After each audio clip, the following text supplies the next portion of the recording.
Hello,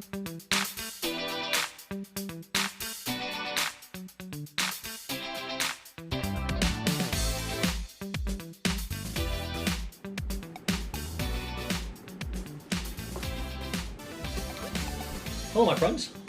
All right, how are you guys doing today? I'm doing absolutely phenomenal. I'm excited about some upcoming events and stuff like for a hike that's coming up here in about another week.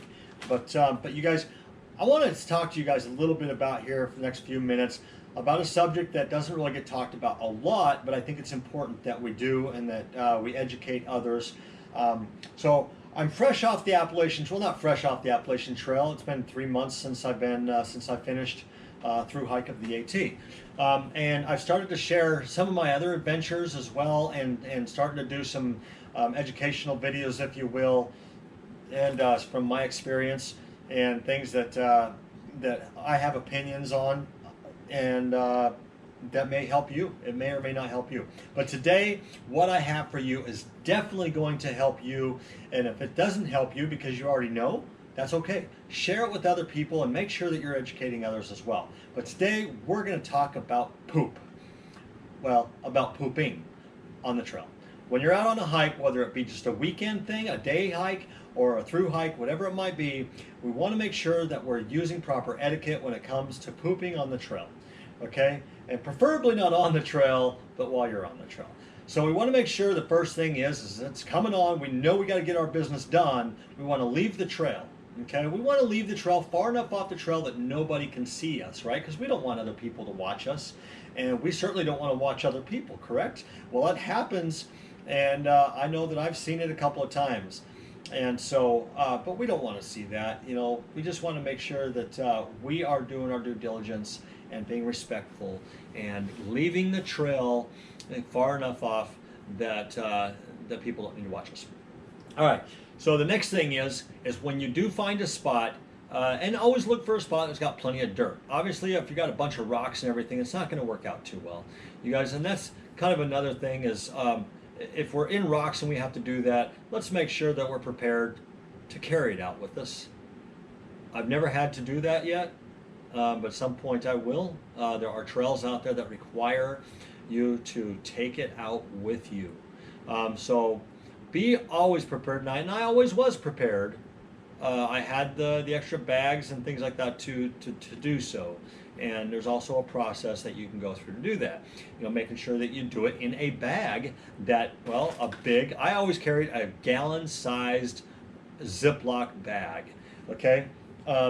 And you can get different colors, or you can paint it so you don't have to look at it, you know, things like that. But be prepared. But on the Appalachian Trail, never really had to worry about that ever.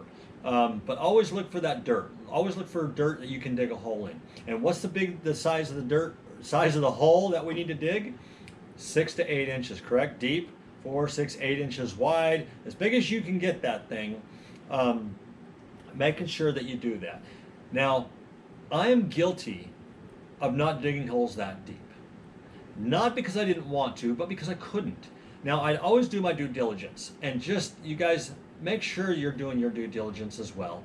And if you're digging up, you get 2.5, 3 inches deep, you know, whatever, that's it. Go find another spot. Do the best you can to find another spot. Go dig some other holes somewhere else and see if you can find something deep enough. Now, if you run into rock and it's not a very big rock and you can pull the rock, guess what? There you go. But we don't want to get in the habit of picking up rocks, doing it under the rock, and then putting the rock back on top. Let's try not to do that, okay? Have I used rocks before? Yes. But I would simply dig down and then maybe plant a rock on top of it if need be. You don't always need to do that. But if I only got that hole 3 inches deep, and if there was rocks around, I would put another rock on top, okay? Now, another way to flag it, if you're not that deep, well, flag it, period. Whether you're 8 inches deep or whether you're 3 inches deep. I know I may get some backlash from some of you talking about it's okay to bury it 3 inches.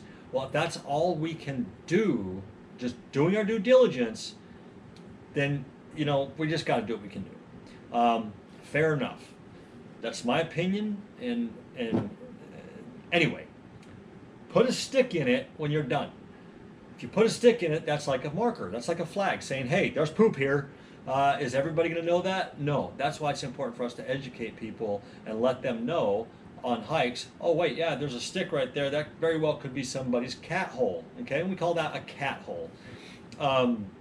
So we want to make sure we're burying that. Now you guys, everyone's gonna have their different way, their different processes of doing this. Okay? But me, when I get there, and I'm not going to demonstrate. Hey, if anyone ever demonstrates this, that'd be kind of a cool video. Well, I don't know that they would necessarily demonstrate like in real life, type thing. But there's probably people that demonstrate like the different positions using rocks, using trees to hang on to or prop yourself up on. I mean, sitting on a log and hanging your rear end over a log to a hole. I've done that. It's a great way to do it instead of the squat position. But you're going to figure that out. But for me, if I'm digging a cat hole, I get there. Now I've got wet wipes as well, okay? And then I've got the toilet paper. Now that's not very much toilet paper. There's probably 2 days worth there. I'd always carry a little bit more than that. But when I got to the cat hole and I had my wet wipes, if you can go biodegradable, go biodegradable. It's the best thing to do. But I would always pull out my wet wipes. And not in all cases, okay, not in all cases did I have wet wipes. But when I did, and I like to use these more than I do the toilet paper, but I would still use toilet paper, okay? I would hang on a limb or something about 3 or 4 wet wipes, okay? Sometimes you know what your poop is going to be like, the consistency. When you're on the trail, chances are it's going to be quite soft, but if you eat enough cheese, that helps, right, guys? Okay, but you're going to know what the consistency is. Once you get to going, you're going to know what you're going to use as far as amount of toilet paper, wet wipes. But most of the time, it's 3 wet wipes, okay? Or 2 wet wipes. And I'll explain to you here in a second. But I would hang those out. Well, oh, I left the 3rd one in there. Silly boy. But I would leave those out. I would do my business, okay? And I would use my toilet paper. I would take a wet wipe, clean up, okay? I'd take another wet wipe. I would clean up because sometimes you guys, you just want to feel clean, right? You want to feel cleaner. You don't get a shower for 4, 5, 6, 7 days, depending on who you are, where you stop, whatever, your hiking style. So I would want to clean myself up some more, okay? And then when I'm done doing my business, okay, I'm ready to put bring my pants back up. I simply take that last wet wipe and I wash my hands up with that wet wipe, okay, the best I can. All right. Now my hands are probably kind of dirty, not from pooping,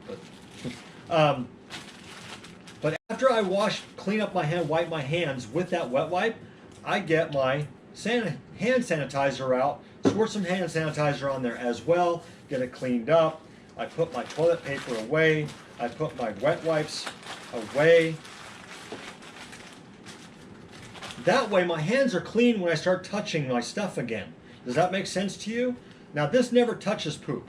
It has before when I dig up somebody else's cat hole. On the Appalachian Trail, and I'm sure there's other trails, there's what they call toilet areas where they don't have a privy, and it's just an area set up for people to go out and do their business. And if they don't mark, that's why it's important to put a stick in it, mark it somehow. You go out there, start digging up, and you dig up somebody else's business. That's no fun. That's never any fun. And I obviously, like I said, I have another bag just in case. More often than not, my little deuce of spades here was in its own separate bag, because that happened a couple times, and then I had to wait until I actually could clean it well with soap and water, which was usually in town when there's hot water, right? Anyway, so I would do that, and then so when I'm grabbing everything, when I'm touching everything after I've done my business, my hands are clean. And it's important, you guys, to make sure your hands are clean, okay? Another hack that I have is when I use a privy, I would take and put this on the toilet seat, piece of toilet paper, wipe it up, and I put it on my rear end, That way I was always clean, because you don't know who comes before you if they stay as clean as you are. We know that that can be a problem. I don't want to get sick. I don't want anybody else's fecal matter touching any part of me. So I'm always making sure that I'm clean and the things that I'm touching are clean. Okay, you guys, it's important, very, very important to stay clean. I know sometimes it's difficult, but you're in a hurry. But this is one area it's worth taking the time. It's well worth taking the time to stay clean. Just the fact, because you can get sick. You can get other people sick, and we don't want to do that. I've seen plenty of people sick on the trail, and it's unfortunate because sometimes they have to take a day or two off, or 3 or 4, because of that. And we don't want to do that, you guys. So let's be sure. Let's see. I think I covered everything. Leaving the trail, the hole size, your cat hole size, burying it, making sure you put a stick in it, mark it up, especially in those places called toilet areas that may be used often. Privies, making sure you keep yourself clean, protect yourself from others.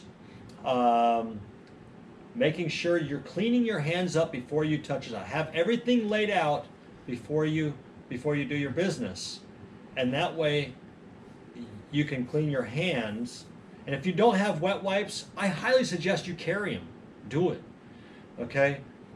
And if you don't, then but at least you got the hand sanitizer. After you've done your business, your hands, we try to not touch it anyway, right? But there's still a possibility, and then we're grabbing this, aren't we? We're grabbing that after we've done our business. We're grabbing that. That's why I like to use the wet wipe, because I can grab that wet wipe and clean my hand up, and then it's mostly clean when I grab that. But if you're not using wet wipes, you're grabbing this, and there could be matter on this, right? Do the best you can not to throw that back in your bag, because then it can contaminate everything else. Okay, a little hack that somebody else told me about, because they don't like to carry wet wipes, is before you do your business, take your hand sanitizer, and if there's a rock nearby, or even grab some toilet paper, put some of this on that rock, so it can sit there, and then you can wipe it up off the rock at least. At least it's something. Or squirt some on some toilet paper, and then you've got, well, essentially a wet wipe, right? And that way your hand is clean before you grab anything, you guys. Little hacks like this can help. It goes a long way. Otherwise, you can possibly contaminate your bottle, and then you might throw that back in there. Or if you have it on your backpack or something, and you might hand it to somebody else to use it. You see what I'm saying, you guys? So find little ways to keep from contaminating anything or anybody. Have that readily available without having to grab anything else before you get your hand fairly clean. So I think I did. I think I touched base on everything. But you guys, I appreciate you tuning into this topic.